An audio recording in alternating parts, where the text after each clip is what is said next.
Good morning Telangana. నేను సంగప్ప. పత్రికలో వచ్చిన ముఖ్యమైన వార్తలు చూసినట్టయితే నిన్న సీఎం కేసీఆర్ సుదీర్ఘంగా కొత్త జిల్లాల ఏర్పాటుకు సంబంధించి రివ్యూ నిర్వహించారు. దసరా నుంచి కొత్త జిల్లాలు అమలుకి వస్తాయని చెప్పి ఆ విధంగా ప్రక్రియ వేగవంతం చేయాలని చెప్పి సీఎం అధికారులకి జిల్లా కలెక్టర్లకు ఆదేశించారు. ఇది ప్రధానంగా ఉన్నటువంటి మెయిన్ బ్యానర్. అన్ని పత్రికలు కూడా అదే తీసుకున్నాయి. అందులో భాగంగానే ఆ రివ్యూలో ముఖ్యంగా ఈ పత్తి పంటను తగ్గించి ప్రత్యామ్నాయ పంటల వైపు రైతుల్ని మౌలు చేయాలని చెప్పి వాళ్ళకు ఆ విధంగా అవగాహన కల్పించాలని చెప్పి కూడా అధికారులకు సూచించారు. ఆ తర్వాత జూన్ 2 రోజు మొత్తం రాష్ట్రమంతా ఘనంగా రాష్ట్ర అవతరణ దినోత్సవాన్ని జరుపుకునేలా ఏర్పాటు చేయాలని చెప్పి కూడా సీఎం కేసీఆర్ చెప్పారు. ఆ రోజు అమరుల కుటుంబం నుంచి ఒకరికి ఉద్యోగము, తర్వాత నియామక పత్రము, తర్వాత ఘనంగా సన్మానం చెప్పారు. దానికి సంబంధించిన ఏర్పాటు కూడా చేయాలని చెప్పి సీఎం ఆదేశించారు. ఇది ప్రధానంగా ఉన్నటువంటి వార్త. ఇక రెండో వార్త చూసినట్టయితే అందులో భాగంగానే ఈ సాదా బైనామా రిజిస్ట్రేషన్లు అంటే పల్లెటూరులో ఉన్నటువంటి కేవలం పేపర్లపైన తర్వాత స్టాంపులపైన రాసుకున్నటువంటి రిజిస్ట్రేషన్లు కూడా ఉచితంగా చేయాలని చెప్పి అధికారులకు సూచించారు. అదొక రివ్యూలో అదొక భాగంగా ఉన్నటువంటి వార్త.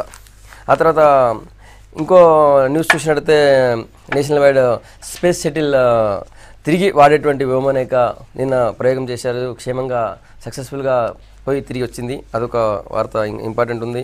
ఆ తర్వాత ఇక అంతర్జాతీయ వార్తలు చూసినట్టయితే నిన్న మోడీ అటు ఏది మన ఇరాన్ తర్వాత ఆఫ్ఘన్తో త్రైపాక్షిక పలు ఒప్పందాలపైన సంతకాలు చేశారు. అది కూడా ప్రధానంగా ఉంది. ఇక ఇంకో వార్త చూసినట్టయితే జయలలిత 6వసారి ముఖ్యమంత్రిగా నిన్న ప్రమాణ స్వీకారం చేశారు. అదొకటి ఉంది. రాష్ట్రంలో ఎండలు మండుతున్నాయి, రోహిణి ఎండలు ఇక స్టార్ట్ అయినని చెప్పి పత్రికలకు బ్యానర్తో న్యూస్ తీసుకున్నాయి. అది కూడా ఉంది. ముఖ్యంగా మనం ఇప్పుడు సీఎం కేసీఆర్ నిన్న నిర్వహించినటువంటి డిస్ట్రిక్ట్స్ ఏర్పాటుపైన రివ్యూ ఇష్యూపై మాట్లాడదాం. మనతో ఇష్యూపై మాట్లాడేందుకు సీనియర్ జర్నలిస్ట్ రాజకీయ విశ్లేషకులు నగేష్ గారు, తర్వాత బీజేపీ నుంచి ఆచార్య గారు, తర్వాత టీఆర్ఎస్ నుంచి లోకలాభరణం కృష్ణమోహన్ గారు, కాంగ్రెస్ నుంచి కొనగల మహేష్ గారు మనతున్నారు. నగేష్ గారు, ఈ కొత్త జిల్లాల ఏర్పాటుకు సంబంధించి చాలా జిల్లాల్లో ఆల్రెడీ డిమాండ్ వస్తున్నాయి. అయితే నిన్న సీఎం చెప్పారు, రాజకీయ నాయకులు చెప్పేవి రాజకీయ అవసరాల కోసం చేసేటువంటి విధంగా ఉండకూడదు, మీరు పక్కాగా శాస్త్రీయంగా ఒక ప్రతిపాదన రెడీ చేయండి అన్నారు.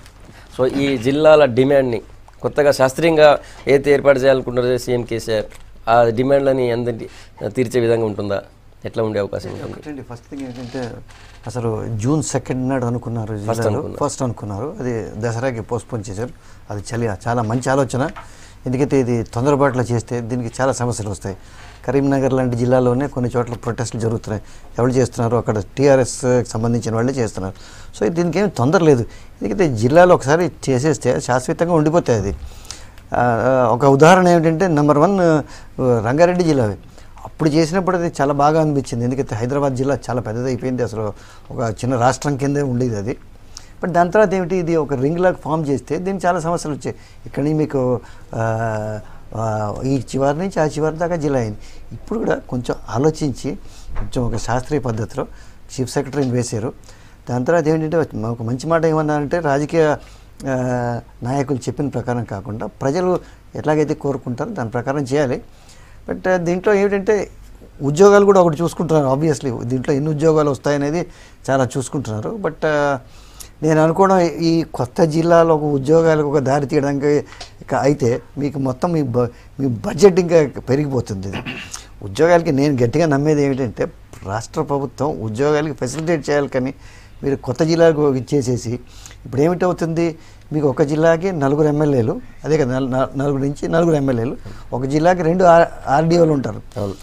సో ఇది మరి కొంచెం మోదీ ప్రభుత్వం చెప్తుంది ఏమిటంటే more governance and less government. ఇది మోర్ గవర్నమెంట్ అయిపోతున్నది. ఇంకా ప్రతి జిల్లాకి ఇంకా ఆర్డీఓలు ఉండిపోతాయి, కలెక్టర్, దాని తర్వాత ఆర్డీఓలు. సో మరి దీన్ని ఎట్లా చేస్తారు? కొన్ని కొత్త పెద్ద జిల్లాలు ఉన్నాయి. మహబూబ్ నగర్ ప్రత్యేకంగా చాలా అన్విల్డ్ జిల్లా అది. మెదక్ ఒకటి, మెదక్ ఇక్కడి నుంచి అక్కడ దాకా ఉంది, ఆదిలాబాద్ దాకా ఉంది. అది ఈ 2 జిల్లాలు అయితే ఎప్పుడో చేయవలసింది, ఇప్పటికే చాలా ఆలస్యం జరిగిపోయింది.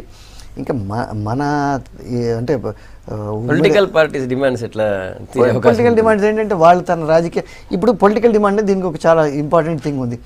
అసలు ఇది కాన్స్టిట్యున్సీ డీలిమిటేషన్ కాకుండా ఇది చేస్తున్నారు.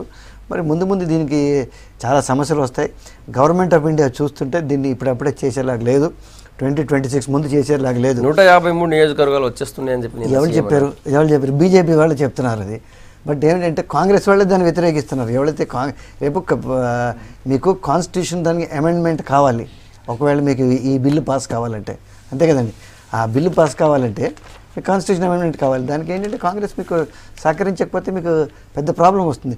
ఎందుకైతే నెక్స్ట్ సెన్సస్ అయిన తర్వాత మీకు జరుగుతుంది అది. నెక్స్ట్ సెన్సస్ ఇంకా ఎక్కడుంది ఇది? సో 2026లో ఉంది. ఇప్పుడు ఇలాంటి డిమాండ్స్ అన్ని రాష్ట్రాల్లో ఉన్నాయి. ఇది డీలిమిటేషన్ చేసి కాన్స్టిట్యున్సీస్ పెంచాలనేది. సో ఇది ఒకవేళ జరిగితే ప్రతి దానికి చేయాలి. ఇది నేను అనుకోవడం కేంద్ర ప్రభుత్వం సిద్ధంగా లేదు. ఇది డీలిమిటేషన్ తొందరగా అయిపోతుంది, దాంతో జిల్లాకు 4 కాన్స్టిట్యున్సీ వస్తాయని ఇప్పుడు అనుకున్నాను. ఆచార్య గారు, ప్రతిపక్షాలు వ్యతిరేకిస్తున్నాయి, ప్రతిపక్షాలు ఎందుకు వ్యతిరేకిస్తున్నాయి అంటున్నారు సీఎం నిన్న. ఇప్పుడు ఏ సలహా చెప్పినా వ్యతిరేకిస్తున్నారు అనుకుంటే దానికి మనం ఏం చేయలేం. ఎందుకంటే ఈ ప్రస్తావన తెచ్చింది ఆయన, దానికి ఒక ఈ రకమైనటువంటి రూల్స్ ఉంటాయని ఆయన ఏం చెప్పలేదు. కొత్త జిల్లాలు 2వ తారీఖున ప్రకటిస్తున్నా, దసరా నుంచి పరిపాలన ప్రారంభం ఆర్భాటంగా ఆయన్నే ప్రచారం చేసిండు. మళ్ళీ ఇప్పుడు 2వ తారీఖు కాదు, దసరాకు ప్రకటిస్తా అనేటువంటి భావన మళ్ళీ నిన్న అన్నాడు. ఇలా రాజకీయ పార్టీలు ఏంటంటే రాజకీయ కోణంగా మీరు ఆలోచన చేస్తున్నారేమని చెప్పి ప్రజలు భయపడి మా జిల్లా కావాలని అన్నారు. ఇలా టీఆర్ఎస్ పార్టీ శాసనసభ్యులే ఇది జిల్లా కావాలి లేకపోతే అని ఉద్యమాలు చేసి పెట్రోల్ పంపుల మీద దాడులు చేసింది వాళ్ళు. ఎక్కడ ఏ రాజకీయ పార్టీ కూడా దాడులకు దిగలేదు. ఇలా ముఖ్యమంత్రి గారు వాస్తవంగా అన్ని పార్టీలు కూడా స్వాగతించినాయి. కొత్త జిల్లాలు ఏర్పాటు చేయాలి, చాలా విస్తీర్ణం ఎక్కువ ఉన్నటువంటి దాంతో ప్రజలకు ఇబ్బంది అవుతున్నది అనేది అందరూ అనుకున్నది. కొన్ని జిల్లాలలో డిమాండ్ ఉన్నది. మొదటి సంది 40 ఏళ్ల సంది ఉన్నది, 50 ఏళ్ల సంది ఉన్నది, చాలా ఏళ్ల సంది కూడా ఇది పెండింగ్లో ఉన్నటువంటిది వాస్తవం. ఇలా 60-70 కిలోమీటర్ల రేడియస్లో ఓ జిల్లా ఏర్పాటు చేయాలి, కొన్ని తక్కువ మండలాలతో ఉంటే పరిపాలన సౌలభ్యం ఉంటే అవుతుందనేటువంటి భావనని అందరూ స్వాగతించారు. ఎవరు కూడా దాన్ని వ్యతిరేకించలే. కాకపోతే కొన్ని పేపర్లలో వచ్చినటువంటిది ఆ కాన్స్టిట్యున్సీని తీసి ఈ కొత్త జిల్లా ఏర్పాటు చేసి దీంట్లో వేస్తామంటే అది అంతు పొంతు లేనటువంటి విధంగా వచ్చిన దాని మీద విమర్శించారు తప్ప ఈ విధానాన్ని ఎప్పుడు కూడా అనలే.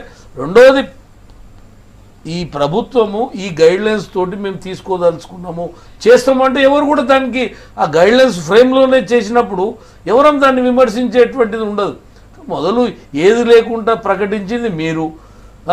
ఆర్భాటంగా ఒక పక్క ఈ కరువు పరిస్థితులని ఆలోచన చేసేటువంటి ప్రజలు ఒక విధంగా బాధపడుతుంటే ఈ దాన్ని తీసుకొచ్చి డైవర్షన్ చేసి రాజకీయ పార్టీలన్నిటిని.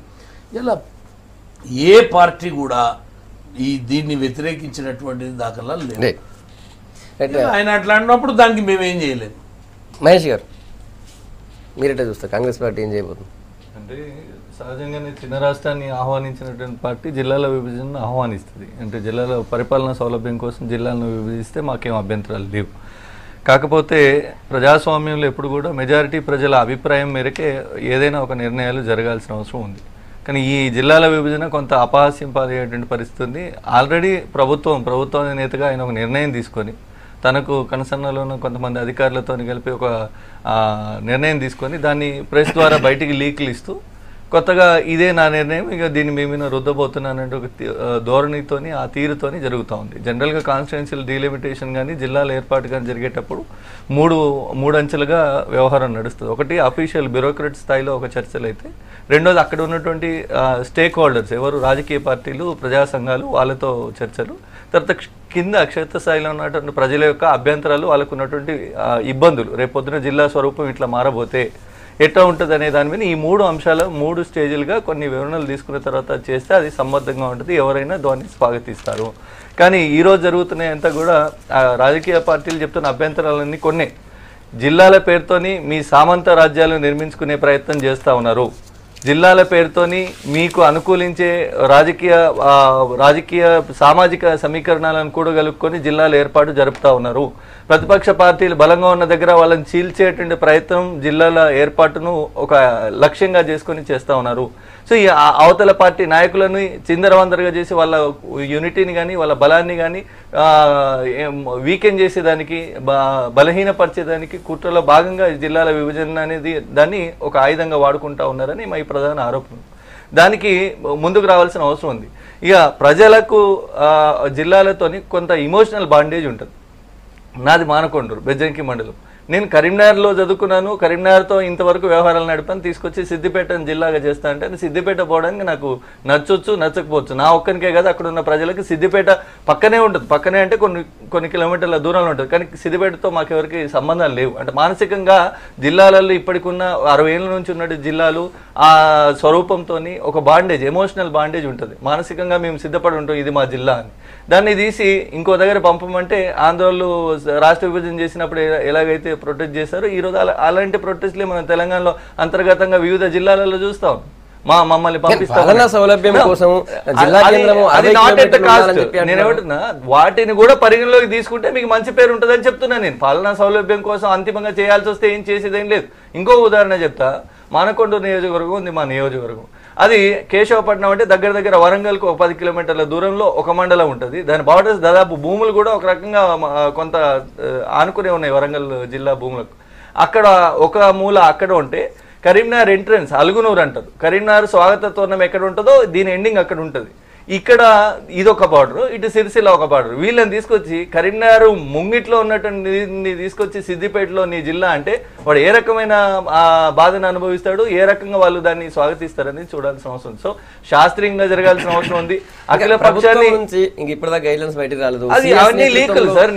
నేతృత్వంలో కమిటీ వేశారు, అధ్యయనం జరుగుతుంది. ఇప్పుడు కేసీఆర్ గారు కొన్ని నిర్ణయాలు ఇట్లనే ఫాస్ట్ పథకం అని ఒక గైడ్ లైన్స్ బయటికి వదిలారు. దాని మీద ప్రతిపక్షాలు రెసిస్ట్ చేసాయి, పోరాటం చేసాయి, దాని మీద వెనక్కిపోయింది. ఈరోజు జిల్లాల విభజన కూడా ఆయన ఒక రూపం తీసుకొచ్చుకొని, లేకపోతే ఎవరిచ్చిన మ్యాపులు అవన్నీ ఎవరు కాలే ప్రెస్ వాళ్ళు ఈ జిల్లా ఇట్లా ఉండబోతుంది, ఆ జిల్లా అట్లా పోతుందని ప్రభుత్వం నుంచి సమాచారం లేకుండా వేగంగా రాసేస్తారా? సో దానికి ఆమోదం రాజముద్ర పడలేదేమో కానీ మోరర్లెస్ ఆ ఎక్సర్సైజ్ అయితే జరిగింది.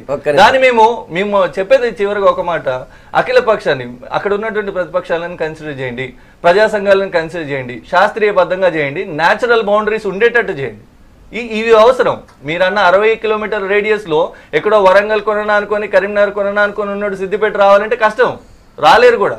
మీరు అనవసరంగా ప్రజలను ఎత్తిన మీ స్వార్థాల కోసం, రాజకీయ స్వార్థాల కోసం. కృష్ణమోహన్ గారు రాజకీయ లబ్ధి కోసం ఈ మార్పులు జరిగితే ప్రమాదం జరుగుతుందని మా ఆరోపణ అని చెప్పి కాంగ్రెస్ అంటుంది. ఇప్పుడు ఇప్పటికే ఇటీవల జరిగినటువంటి 2009లో జరిగినటువంటి నియోజకవర్గాల పునర్విభజనను చూస్తే చాలా అడ్డదిడ్డంగా ఉన్నాయి. ఇప్పుడు వారు చెప్పినటువంటి కోడ్ చేసినటువంటి నియోజకవర్గమే కాకుండా తెలంగాణ వ్యాప్తంగా చాలా నియోజకవర్గాలు అసలు ఒకదానికొకటి పొంతం లేకుండా, ఇప్పుడు హుజురాబాద్ ఉంది, హుజురాబాద్ని ఆనుకొని సైదాపూరు, ఎలకతుర్తి, శంకరపట్నం కలిసి ఉంటాయి. ఈ 3 మండలాలను తీసుకెళ్లి హుస్నాబాద్ నియోజకవర్గంలో వేశారు. ఇప్పుడు హుస్నాబాద్ నియోజకవర్గంలో మానకొండను ఆనుకున్నటువంటి కోహెడ ఆ మండలాలను వేయడం జరిగింది. అంటే నేను ఎందుకు చెప్తా ఉన్నాను అంటే వారు కోడ్ చేశారు కాబట్టి నేను కోడ్ చేస్తా ఉన్నాను. ఈ విధంగా నియోజకవర్గాలు అస్తవ్యస్తంగా ఉన్నాయి, పరిపాలన సౌలభ్యంగా లేదు, ప్రజలకు పూర్తిగా ఇబ్బంది కలిగేటటువంటి వాతావరణంలో ఇవాళ ఉన్నాయి. తెలంగాణ రాష్ట్రం ఏర్పడిన తర్వాత ఉమ్మడి రాష్ట్రంలో 23 జిల్లాలు ఉన్నాయి కాబట్టి అక్కడ పరిపాలనా సౌలభ్యం కోసం ఆనాడు ఆ విధంగా జిల్లాలు ఏర్పాటు చేయడం జరిగింది. ఇవాళ తెలంగాణ ఏర్పాటైన తర్వాత తెలంగాణలో కూడా ప్రజలకు అనుకూలమైనటువంటి వాతావరణం కోసం, సౌకర్యాల కోసం కొత్తగా రెవెన్యూ డివిజన్లను, జిల్లాలను ఏర్పాటు చేసుకోవాల్సినటువంటి ఆవశ్యకత ఈ ప్రభుత్వానికి ఉంది. ఇప్పుడు వారు చెప్పినట్టుగా ఏదో లీకేజీలు ఇచ్చేసి, ఏదో కథనాలు రాయించేసి మాకున్నటువంటి వ్యక్తిగతమైనటువంటి ఎజెండాను ప్రజల మీద రుద్దడానికి ప్రభుత్వం సిద్ధంగా లేదు. ముఖ్యమంత్రి గారు కేటగారికల్గా చాలా స్పష్టంగా ఇది శాస్త్రీయంగా నిర్వహిస్తాం, రాజకీయ నాయకులను పట్టించుకోవద్దు అంటే దానిలో టీఆర్ఎస్ వాళ్ళు ఉంటారు, టీడీపీ వాళ్ళు ఉంటారు, కాంగ్రెస్ వాళ్ళు అందరూ ఉంటారు. రాజకీయ కోణంలో మా నియోజకవర్గం తీసుకోవాలంటున్నారు సార్, ఏమంటారు రాజకీయ నాయకులు డిమాండ్లు కాదు కానీ ఆల్ పార్టీ ఒపీనియన్ తీసుకోవాలి కదా. తప్పనిసరి సార్, ఇవాళ శాస్త్రీయంగా ముందుకు పోదాం. ఆగమేఘాల మీద మేము ఎందుకు జూన్ 2 నాడు ఎందుకు ప్రకటించడం లేదు? ప్రజల్లోకి వెళ్ళాలి, ప్రజల యొక్క అభిప్రాయాలను స్వీకరించాలి, ప్రజలకు అనుకూలమైనటువంటి రీతిలో నిర్ణయాలు తీసుకోవాలన్నప్పుడు అది ప్రజాస్వామ్యయుతంగా ముందుకు పోవడమే కదా. 1 by 1 ఇవాళ కమిటీ వేయడము, తర్వాత ప్రజల యొక్క ఒపీనియన్స్ తీసుకోవడం అంటే దాని అర్థం ఏంటి? కాబట్టి ఆదరాబాదరాగా ఈ ముఖ్యమంత్రి గారు ఈ ప్రభుత్వం నేను మాట్లాడాను మీరు మాట్లాడండి మీ టైం వచ్చినప్పుడు మీరు మాట్లాడండి. నేనేమంటున్నానంటే ఆదరాబాదరాగా ఏ నిర్ణయాలు కూడా తీసుకోరు. ఇవాళ సాగునీటి పారుదల విషయంలో కూడా సుదీర్ఘమైనటువంటి కసరత్తు చేసి కొన్ని నిర్ణయాలకు వచ్చి ఆ నిర్ణయాలను ప్రజామోదం మేరకు మాత్రమే ఇవాళ ముందుకు పోతున్నటువంటి ప్రభుత్వం, ప్రజాస్వామ్యయుతమైనటువంటి ప్రభుత్వం మా ప్రభుత్వం. కాబట్టి ఇవాళ ఆదరాబాదరాగా నిర్ణయాలు తీసుకుంటారు, కొన్ని సామాజిక సమీకరణాలతో తీసుకుంటారు, మీ వ్యక్తిగతమైనటువంటి ఎజెండాను పెట్టుకొని ప్రతిపక్షాలను బలహీనం చేయడానికి ముందుకు పోతారనేటువంటి ఆరోపణలో బలం లేదు. మీరు కూడా ప్రజల్లోకి వెళ్ళండి, మీ సూచనలు కూడా నిర్మాణాత్మక ఇవ్వండి, శాస్త్రీయంగా ఇవ్వండి. ముఖ్యమంత్రి గారు పదే ఈ రాష్ట్ర ఆవిర్భావం జరిగి ఆయన ముఖ్యమంత్రి అయిన నాటి నుంచి అదే అడుగుతాడు.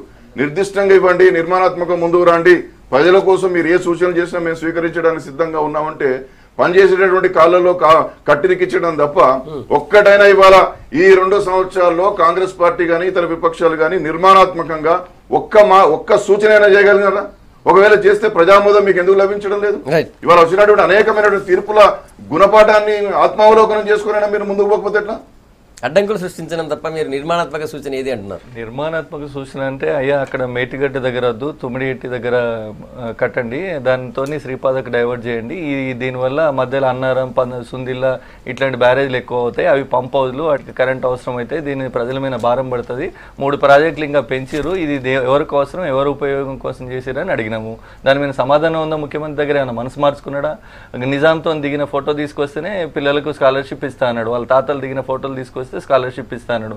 56 లో తెలంగాణ వాడు అయి ఉంటే ఇంకేముంటాయి సార్? అప్పటికి 56 లో నేను తెలంగాణ అని చెప్పుకోవడానికి నా దగ్గర ఏం ఆధారం ఉంది? ఉంటే పాత ఏవో తోక పాస్ పుస్తకాలు లేదంటే నిజాంతో దిగిన ఫోటోలు ఉంటే తప్ప ఇంకేం తెలియలేము. కరెంటు బిల్లులా లేవు ఆ కాలంలో. అప్పుడు ఆ పథకం అంత మూర్ఖంగా తీసుకొస్తే ఇది కాదు, ఇది ఒక విభిన్న ధోరణిలో పోతా ఉంది, దీనివల్ల విద్యార్థులు నష్టపోతారు అంటే దాంట్లో వెనక్కిపోయిండు. రైతులకు రుణమాఫీ కేవలం 13 సంవత్సరానికి చేస్తా అంటే ఇప్పటి వరకు ఉన్న బకాయిలన్నీ 1,00,000 మాఫీ అన్నారు. మీరు ఆ నిర్ణయాన్ని మార్చుకోమని ప్రతిపక్షాలు ఉద్యమం చేస్తేనే మీ నాయకుడు మనసు మార్చుకుంటా ఉన్నారు. ఫీజు రియంబర్స్మెంట్ రిలీజ్ చేయకపోతే మేము పోరాటాలు చేసినాము. ఎక్కడ మీ నాయకుడు చక్కగా చేసిండు, మేము కరెక్ట్ చేయండి. అటు పైన హైకోర్టు, కింద ప్రతిపక్షాలు మొట్టికాయలు వేస్తూ ఉంటే, ఉద్యమాలు చేస్తూ ఉంటేనే కదా మీ నాయకుడు సెట్ రైట్ అవుతా ఉన్నది. సో ప్రతి విషయంలో ప్రతిపక్షాలు కన్స్ట్రక్టివ్గానే నిర్మాణాత్మకంగానే వ్యవహరించినాయి. ఇది మీరు గమనించాలి. ఒకటి. రెండోది, మీరన్నట్టుగా మీ ఇప్పుడు నేను ఎందుకన్నా సామంత రాజ్యాలంటే సిద్దిపేట హరీష్ రావు గారిది, కేసీఆర్ గారిది గజ్వెల్లు, కేటీఆర్ గారిది సిరిసిల్ల, పక్కనున్న మెదకు, ఇటు పక్కనున్న మానకొండలు కలుపుకుంటే ఇది వాళ్ళ జిల్లా, అది కంచుకోట, దాన్ని ఎవడు బద్దలు కొట్టలేడు. సో ఇట్టనే కొన్ని సమీకరణాలను బట్టి కొన్ని జిల్లాల రూపొందీకరణ జరుగుతూ ఉంది. అసలు మానకొండూరు జిల్లాకి సిద్దిపేటకు సంబంధమే లేదు, కరీంనగర్లో కలపాలా? ఎందుకు కలపాలి మీరు? మా కోటలు అంటే ప్రజలు ఎన్నుకుంటే గెలిచేటటువంటివి అవి. సామంత రాజ్యాలు ఏర్పరచుకోవడానికి ఇదేమి రాజరిక వ్యవస్థ, ప్రజాస్వామ్య వ్యవస్థ, బానిస వ్యవస్థ ఇంకా కొనసాగుతా ఉంది తెలంగాణలో. అయ్యా దొర బాంచన్ అనే సంస్కృతి తెలంగాణ గ్రామాల్లో కొనసాగుతా ఉంది. దాన్ని మీరు క్యాష్ చేసుకుంటా ఉన్నారు, సొమ్ము చేసుకుంటా ఉన్నారు. ఇలాంటి మాట ప్రజాస్వామ్య పాలన కాదు ఇది. ఇలాంటి మాటలు మాట్లాడి రోజు బలహీన పడతా ఉన్నారు. అసలు వాళ్ళ పార్టీ మొత్తం కాలేయ పరిస్థితి. దానిలో ఒక స్థిరమైనటువంటి నిర్ణయం తీసుకునే వాళ్ళు, నిర్దిష్టమైన సూచన చేసే వాళ్ళు ఎవరు లేరు. ఇవాళ నేనేమంటున్నానంటే ప్రజాస్వామ్యం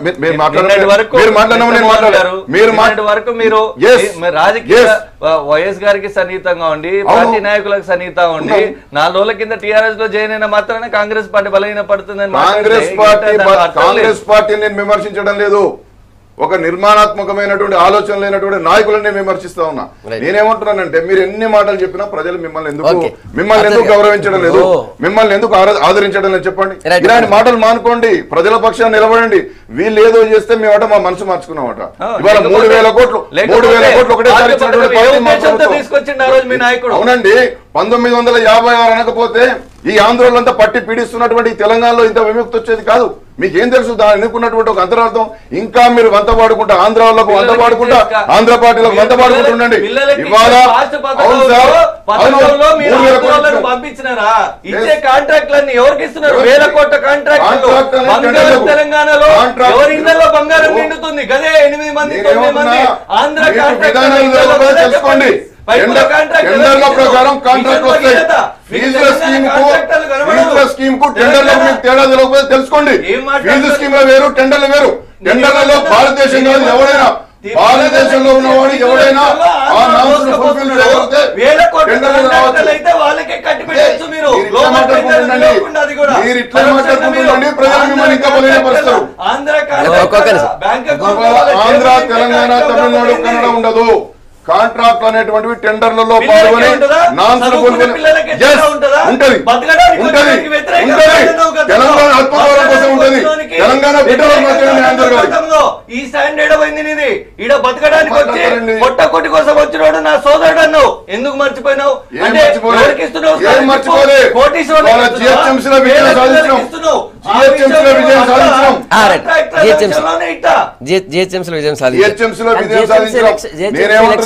కాంట్రాక్ట్లకు ఫీజుల స్కీమ్ తేడా తెలియకపోతే నేనేం చేయలేను.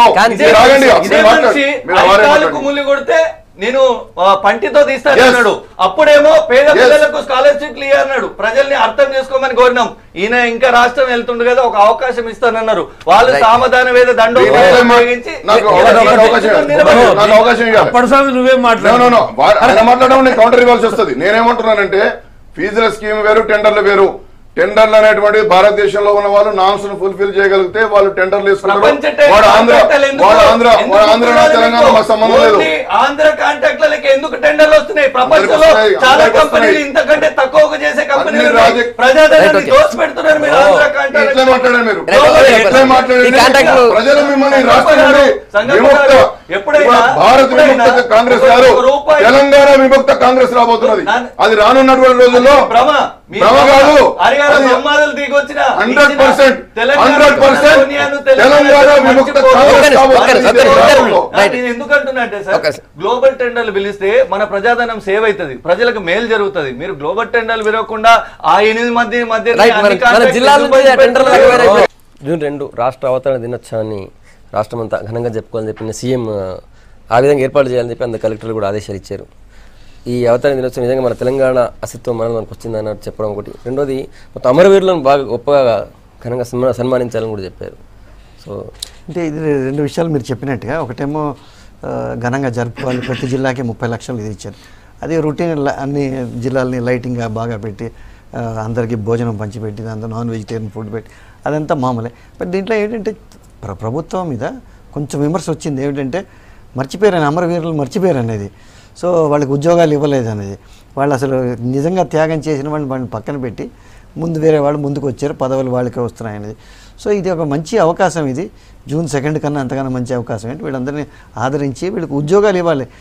అసలు తెలంగాణ ఈ మూవ్మెంట్ ఎందుకు వచ్చిందంటే అసలు ఉద్యోగాల కోసం కదా అదొకటి. సో దానికి ఇప్పుడు ఇది ఒక మంచి అవకాశం. ఇది చేస్తే ప్రభుత్వానికి మంచి పేరు వస్తుంది.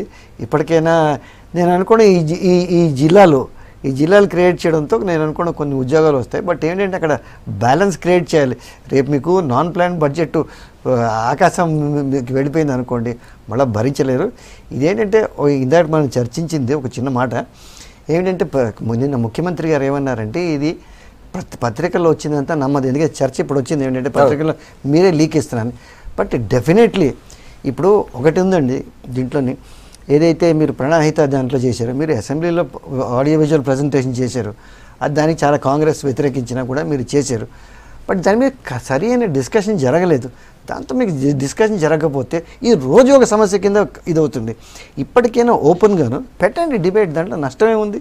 డిస్ట్రిక్ట్ కొత్త జిల్లాల మీద పెట్టండి. మీరు పెడితే దాని మీద కొన్ని విమర్శలు వస్తాయి. మరి ప్రభుత్వం విమర్శలకి సిద్ధంగా ఉండాలి దాంట్లో. బట్ ఈ విమర్శలు ఏంటంటే ఒక మంథనం జరిగితే దాంట్లో మంచి ఇది వస్తాయి, మంచి సజెషన్స్ వస్తాయి. మొత్తం ప్రతిపాదన రెడీ అయిన తర్వాత ఒకసారి వర్క్షాప్ పెడదామని. బట్ ఎక్కడొక్కడ జరగాలి అధికారులతో, ఏ స్టేజ్లతో. మరి అంటే ఇప్పుడు దసరా కూడా ఎక్కువ రోజులు లేదు. ఇప్పుడు మర్చిపోకండి, మే అయిపోతున్నా, జూన్ వస్తున్నాయి, ఇంకో 4 నెలల్లో ఒక ఇది అవుతుంది. అయితే ఇదేంటంటే దీంట్లో ఒక గందరగోళం సృష్టించి వీళ్ళు ఇటుపక్కలాగే అటుపక్కలాగే ఒక ఆల్ పార్టీ మీటింగ్ అక్కడ పెట్టి దాన్ని డిస్కషన్ చేస్తే బాగుంటుంది. అమరవీరులని సన్మానించడానికి ఒకలాభరణం గారు ఏం చెప్పారంటే, మేము అన్ని పార్టీల యొక్క సజెషన్స్ తీసుకొని నడుపుతున్నాం అన్నారు. కానీ ఈ రోజు వరకు 2 సంవత్సరాలు అయింది, ఏ ప్రతిపక్ష పార్టీని కూడా తన ఛాంబర్కి పిలిపించి మాట్లాడలే. ఆ ఛాంబర్కి వెళ్తే కూడా ఇప్పటి వరకు వాళ్ళకు ఎవరికి పర్మిషన్ ఇవ్వలే, ప్రజా సంఘాలకి ఇవ్వలే. ఈ రాష్ట్రంలో ఏ ఒక్కరు కూడా స్వతహాగా పోయి రిప్రజెంటేషన్ ఇస్తే స్వీకరించినటువంటి దాఖలాలు ఎప్పుడు కూడా లేవు. సరే దాన్ని ఒకసారి ఆలోచన చేయమంటున్నా. ఇలా అమరవీరుల కుటుంబాలకు 2వ సంవత్సరంలో ఈరోజు వాళ్ళ కుటుంబాలకు జీతాలు ఇచ్చే ఉద్యోగాలు ఇచ్చేటువంటిది దాన్ని అందరం కానీ 2 సంవత్సరాలు దీన్ని కసరత్తు చేస్తే ఆయన 1,00,000 సార్లు చెప్పిండు నోట్లకెళ్ళి 1,100 మంది అమరులు 1,200 మంది అమరులు ఈ తెలంగాణ కొరకు అవుతాయినరు బలైనరు అన్నారు. ఇలా 400 మందికి కూడా ఇప్పటివరకు అధికారిక 500 కంటే ఎక్కువ కాదు, 50% కూడా చేసినటువంటి లేవు. మా అమరవీరులలో ఇంత పెద్ద ఎత్తున కోత కోయాల్సినటువంటి అవసరం ఏముంది? ఒకవేళ వాళ్ళు నిజమైనటువంటి ఆత్మత్యాగం చేసినటువంటి అమరవీరులు కారా? మరి దాన్ని 2 సంవత్సరాలు అవుతుందా మీ పరిపాలనలో దీన్ని బయట పెట్టనీకే? వాళ్ళు ఎంత బాధపడుతున్నారు. చాలామంది సూసైడ్కి అటెంప్ట్ చేసి 80-90% అగ్నికి ఆహుతైనటువంటి వాళ్ళు ఇంకా జీవోత్సవంలో బతుకుతున్నటువంటి వాళ్ళకు కూడా ఇలా పింఛన్ లేదు, వాళ్ళకు ఎలాంటి ఉద్యోగం లేదు, వాళ్ళ రికార్డులనే లేనటువంటి పరిస్థితులు ఉన్నాయి.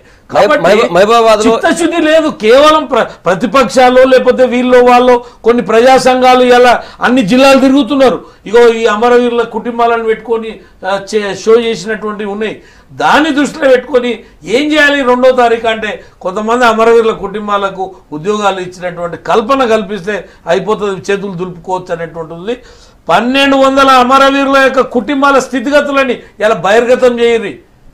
ఇది వాస్తవం కాదా? మీ నోటికుంటే చెప్పిర్రా లేదా? ఉద్యమంలో మీ రికార్డులన్నీ తీసి చూడండి. ఇది వాస్తవం కాదని చెప్పి ఇలా ఒప్పుకుంటున్నా మీరు?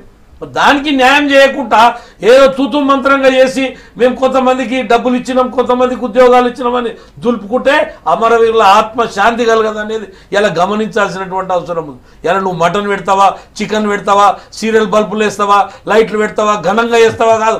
అమరవీరులందరికీ కూడా న్యాయం జరగకపోతే మీరు అన్యాయం చేసిన వాళ్ళు అవుతారు.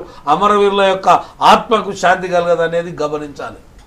మహేష్ గారు, తెలంగాణ ఏర్పాటుకు మూలమే అమరవీరుల యొక్క త్యాగాలు. వాళ్ళు చేసినటువంటి త్యాగాలు, వాళ్ళ యొక్క సమాధుల మీదనే ఈరోజు ఈ తెలంగాణ రాష్ట్ర సమితి యొక్క అధికార పునాదులు ఆధారపడి ఉన్నాయని వాళ్ళు ఎప్పుడో మర్చిపోయినారు. ఎందుకంటున్నాను ఈ మాట అంటే 1969లో తుపాకీ గుండ్లకు ఎదురొడ్డి పోరాడిన వ్యక్తులు 369 మంది. డాక్టర్ నగేష్ గారు చెప్పాలి, వారు సీనియర్ పాత్రికేయులుగా ఉన్నారు. సో ఆ 369 మంది ఇందాక ఆచార్య గారు చెప్పినట్టు, కేసీఆర్ గారు అనేక సభల్లో చెప్పినట్టు ఇంకొంతమంది ఒక అడిగేసి 2,000 మంది అన్నారు. సరే 1,200 పెట్టుకుందాం. 1,200 అవి 369, మొత్తం 1,569 మంది తెలంగాణ రావటానికి ఎంతో మంది త్యాగాలు చేశారు. కానీ ప్రాణం కన్నా విలువైన త్యాగం ఏం లేదు కాబట్టి వాళ్ళు ప్రాణ త్యాగాలు చేశారు. వాళ్ళని గుర్తించుకోవాల్సిన గురుతర బాధ్యత తెలంగాణ ప్రభుత్వం మీద ఉండింది. మరి ఈ ప్రభుత్వం అధికారంలోకి వచ్చినాక ఇప్పుడు మీరు చెప్పినట్టుగానే 588 మందిని మాత్రమే అమరులను వాళ్ళు గుర్తించారు.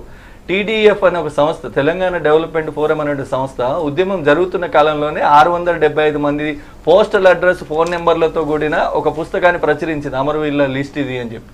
సో ఒక స్వచ్ఛంద సంస్థ ఇవ్వగలిగినంత సమాచారం కూడా ప్రభుత్వం దగ్గర లేదా? లేక ఉన్నా కూడా అమరవీరులను వాళ్ళు ఎన్నికల మేనిఫెస్టోలో ఇచ్చిన హామీల మేరకు ప్రభుత్వం మీద ఏమైనా భారమని వాళ్ళైనా తగ్గించే ప్రయత్నం చేస్తున్నారు అనేది ఈరోజు ప్రభుత్వ ప్రతినిధులు సమాధానం చెప్పాల్సిన అవసరం ఉంది. వాళ్ళు ఏం చెప్పినారు మేనిఫెస్టోలో? అమరవీరులను గుర్తిస్తాం, అమరవీరులకు 10 లక్షల రూపాయల సహాయం చేస్తాం, ఆర్థిక సహాయం, ఇండ్లు లేని వాళ్ళకి ఇండ్లు కట్టిస్తాం, భూమి లేని వాళ్ళకి దళితులకు ఇచ్చినట్టుగా 3 ఎకరాల భూమి ఇస్తాము, అర్హులు ఉన్నా లేకపోయినా ఇంటికి ఒక ఉద్యోగం ఇస్తామనే మాట చెప్పినారు. ఇలా 2 సంవత్సరాలు కావస్తా ఉంది. జూన్ 2న సెలబ్రేషన్ సిద్ధమవుతా ఉన్నాం. 568 మందికి ఇస్తే ఇంకా మిగిలిన దాదాపు 1000 మందికి ఇంతవరకు వాళ్ళకి ఆర్థిక సహాయం అందలేదు, ఇంతవరకు ఉద్యోగాలు, భూమి, ఇది దేవుడరు.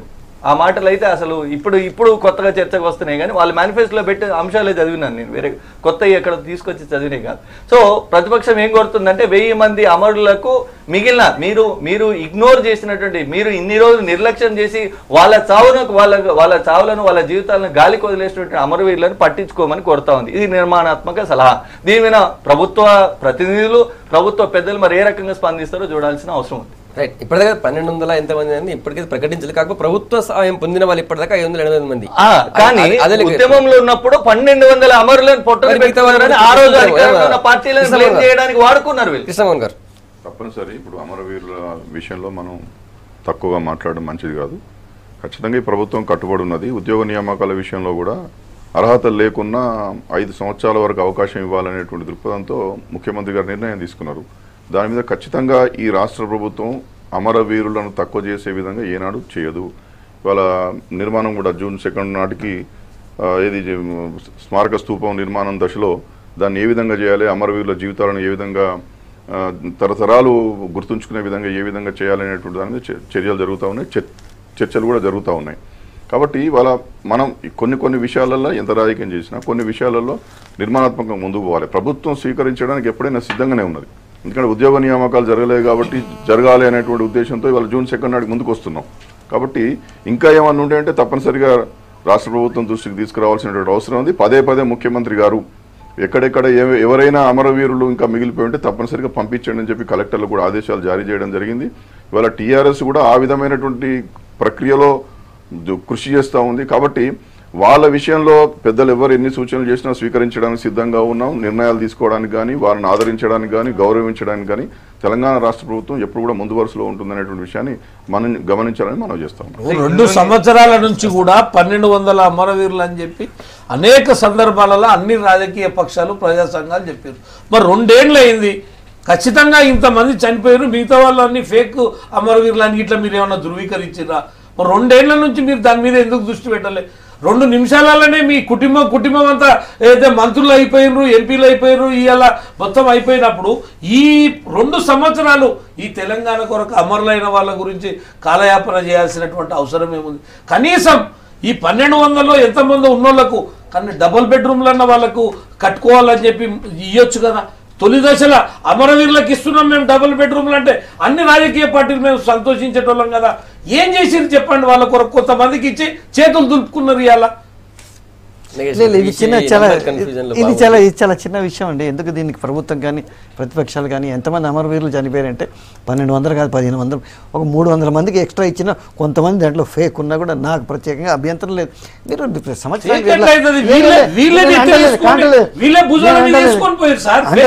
నేను ఫేక్ అంటలేదు. నేను 1200 పైన ఒక 300 మందికి ఎక్కువ మంది వాళ్ళు ఎలిజిబుల్ కా.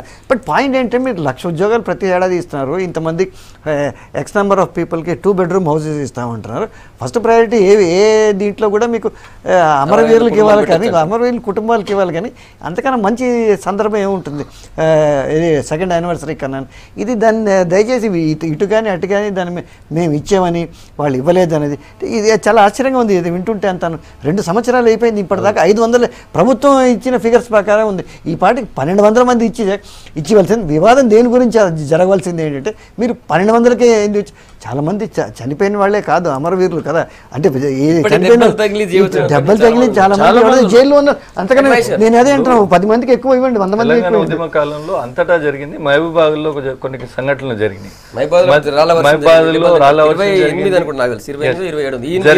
జరిగింది ఆ దాడులలో గాయపడి ఈ రోజు వరకు కూడా జీవోత్సవం లాగా ఉండి కుటుంబ పోషణ భారమై వాళ్ళు ఇంకా చివరాఖరికి ఆత్మహత్య శరణం అనే దశలో చాలా అమరవీరుల కుటుంబాలు అక్కడ ఉన్నాయి. ఇప్పటికి 2 గిరిజన యువకులు జీవోత్సవం లాగా ఉన్నారు. వాళ్ళ జీవోత్సవంలో ఉన్నారు. దాడి చేసిన వాళ్ళు, దాడి చేయించుకున్న వాళ్ళు నాయకులంతా ఒక దాంట్లోనే ఉన్నారు. ఎవరైతే కారణమైన వాళ్ళు, దాడికి ఉరుసుగొల్పిన వాళ్ళు ఇద్దరు ఒకటే పార్టీ నుండి రాజ్యం వెళ్తున్నారు. కానీ దాడులలో దెబ్బలు తిన్న వాళ్ళు మాత్రం బాధలలో ఉన్నారు. సో వాళ్ళ విషయంలో ఇంతవరకు ప్రభుత్వం నుంచి స్పందన లేదు. మరి ఇది మహబూబాబాద్ ఆర్డీఓ గారు చూడలేదా? అక్కడ ఉన్న స్థానిక అధికార పార్టీ ఉంది వరంగల్ మొత్తం పూర్తిగా ఎమ్మెల్యేలందరూ కూడా వాళ్ళు పట్టించుకుంటలేరా? అంటే నేను ఇదంతా ఎందుకు చెప్తున్నా అంటే అధికార పార్టీకి తెలంగాణ రాష్ట్ర సమితికి తెలంగాణ అమరవీరుల పట్ల ఉన్న చిత్తశుద్ధిని చెప్పడానికి ఈ డీటెయిల్స్ అని చెప్పాల్సి వచ్చింది. వాళ్ళు సమాధానం చెప్తే సంతోషం. కృష్ణమోహన్ గారు, తెలంగాణ కోసం పోరాటం చేసి ఆత్మ బలిదానం చేసిన వాళ్ళు ఎవరు కూడా నా కుటుంబానికి ఉద్యోగం కావాలను మమ్మల్ని సన్మానించాలని అనుకోలేదు. కానీ ఇప్పుడు మీరు ఆ సంఖ్యలో వాళ్ళు గుర్తించకపోతే మాత్రం మా కొడుకుదో నా బిడ్డతో త్యాగం వేస్ట్ అయిందా, నిష్ఫలమా బాధ అయితే ఉంటుంది వాళ్ళకి. తప్పనిసరి గుర్తిస్తాం సార్, గుర్తించకపోవడం ఏం లేదు. మీరు గుర్తించేది ఏంటండి? అది హక్కు, ఆ కుటుంబాల యొక్క హక్కు. మీరు దయాదాక్షిణమా భిక్షమా? ఆ రోజు తెలంగాణ చనిపోయిన పాడేలు మోసిండ్రు, ఇలా వాళ్ళని పాతి పెడతా ఉన్నారు మిగిలిన కుటుంబ సభ్యులను. మీరు గుర్తించేది ఏంది? మీరు ఇస్తే గుర్తింప. మేము అడిగింది ఏంది? మీరు ఇచ్చిన హామీని నిలబెట్టుకోమని అడుగుతున్నాము. మీ వాళ్ళ మీద దయాదాక్షిణ్యాలు కాదు మేము అడిగేది. తెలంగాణ కోసం ప్రాణత్యాగం చేసినప్పుడు వాళ్ళ హక్కుగా తెలంగాణ సమాజం అంతా గుర్తించింది. మీరు గుర్తించడం కాదు, మీరు ఇచ్చిన హామీ 10 లక్షల సాయం, ఇల్లు కట్టిస్తాము, భూమి ఇస్తాం, 3 ఎకరాలు, ఉద్యోగం ఇస్తామన్న మాట నిలబెట్టుకోమంటే 2 సంవత్సరాలు గడిచింది. ఇచ్చిన 588 మందికి కేవలం 10 లక్షలే అందినాయి. మిగతా 3 హామీలు అందలేదు.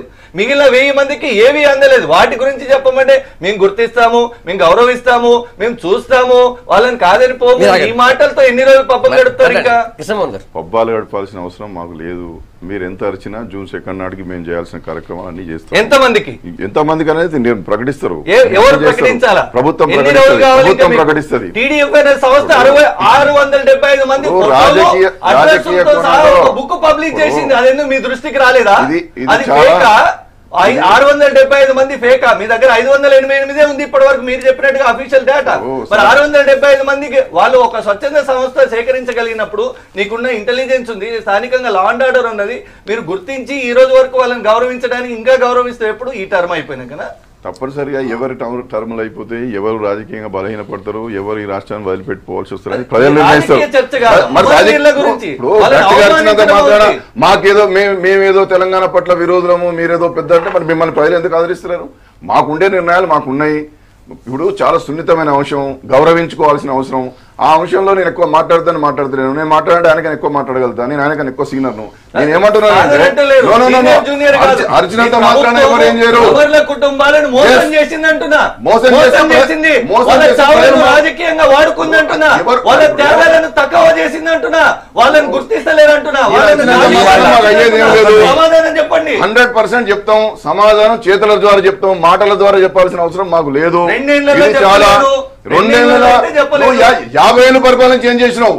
69 ఏళ్ళకు నువ్వు ఎందుకు 69 ఏళ్ళకు అమరవీరులకు ద్రోహం చేస్తున్నటువంటి ప్రభుత్వం మాటలు మాట్లాడాలంటే మాకు మాటలే మాకు తెలుసు. మాకు అర్థమైంది. మాటలు చేతులు ఉండొచ్చు మాకు. మా నాయకుడు ఏ విధంగా స్పీచ్ ఇస్తారనేది అందరికి తెలుసు. కనీసం స్పీచ్ కూడా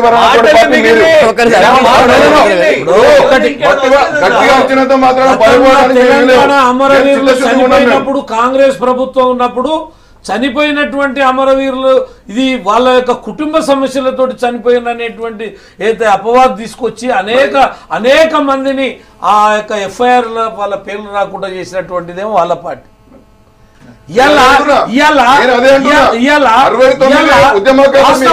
వాస్తవాలని ఆయన చెప్పినటువంటి పార్టీ ఈ పార్టీ. ఇలా వాస్తవాలను మర్చిపోయింది ఈ పార్టీ.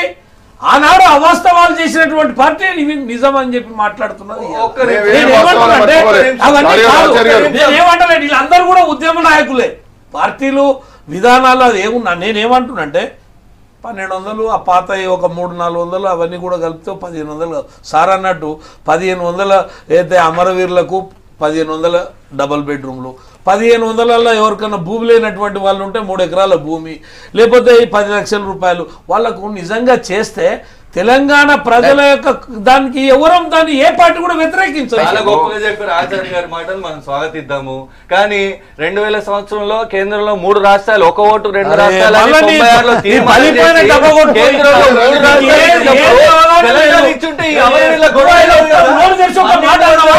కనీసం కాంగ్రెస్ పార్టీ బిల్లు పెట్టుకుని బిల్లుకు మద్దతు చేస్తామన్నారా? మద్దతు చేస్తామని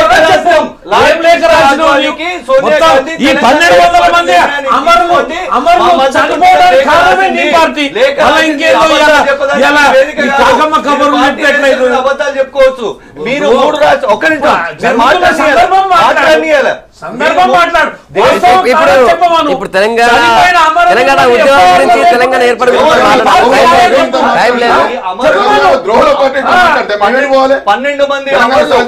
ఆయన భుజాన్ని వేసుకొని పోయింది మిగతా పార్టీలు.